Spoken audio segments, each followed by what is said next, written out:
Hola, mi nombre es Edgardo Argueta Anaya y hoy hablaré sobre la naturaleza de los antígenos y los anticuerpos.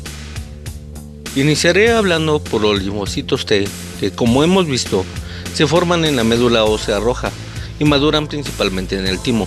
No producen anticuerpos, pero sí intervienen en toda la respuesta celular por diversos mecanismos. Solo reconocen fragmentos del antígeno unidos a moléculas del complejo mayor de histocompatibilidad. Se reconocen actualmente los linfocitos TC y los linfocitos TH. Los linfocitos TC son citotóxicos. Se unen a células propias infectadas por virus o a células tumorales y las destruyen generando un proceso de lisis o de apoptosis. Los linfocitos TH son los colaboradores o auxiliadores. Interaccionan con el resto de las células inmunitarias permitiendo la unión entre la inmunidad innata y la inmunidad activa, induciendo su propia autoactivación, división y diferenciación. Además producen interleuquinas como la interleuquina 2 y la 4 que activan linfocitos T citotóxicos. Los linfocitos TS o supresores inducen el cese de la actividad de los linfocitos B en la fabricación de anticuerpos y de la inmunidad celular para atenuar la actividad de los linfocitos helper y son los responsables de generar la inmunosupresión. Los Natural Killers o NK son células asesinas clasificadas como timo independientes y destruyen células cancerosas o infectadas. Entonces, la respuesta inmune es el conjunto de procesos que se desencadena en un organismo cuando un antígeno penetra y no es reconocido como propio. La respuesta puede darse mediante anticuerpos o mediante células, respuesta humoral de linfocitos B o respuesta celular, linfocitos T. En cualquier caso, la finalidad es neutralizar ese antígeno, inmunizarse y volverse invulnerable frente a él, es decir, reconocerlo la próxima vez que ingrese. Es un proceso específico y depende de cada antígeno. ¿Cuáles son las características de la respuesta inmune? Especificidad, que va dirigido de acuerdo con la molécula antigénica. Una molécula antigénica genera un anticuerpo específico. Autolimitada.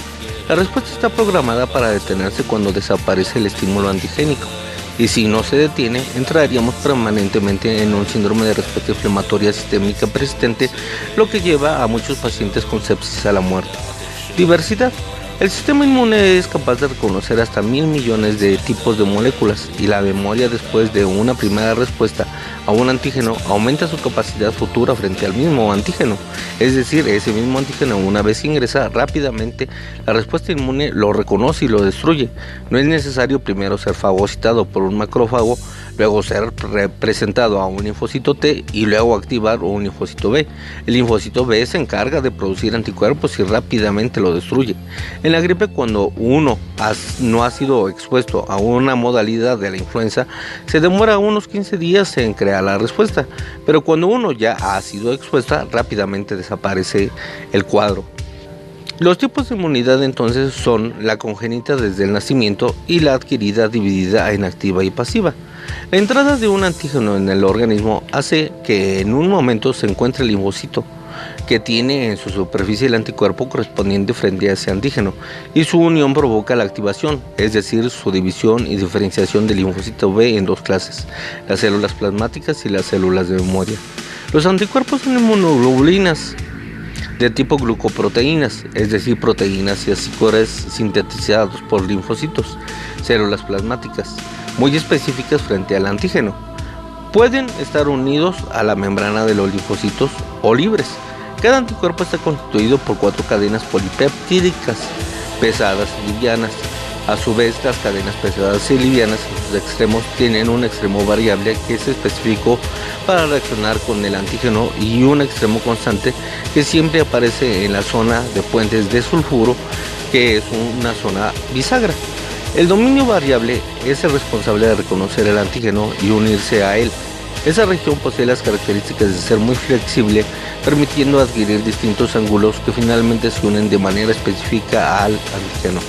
Los mamíferos pueden tener millones de anticuerpos diferentes debido a la recombinación genética.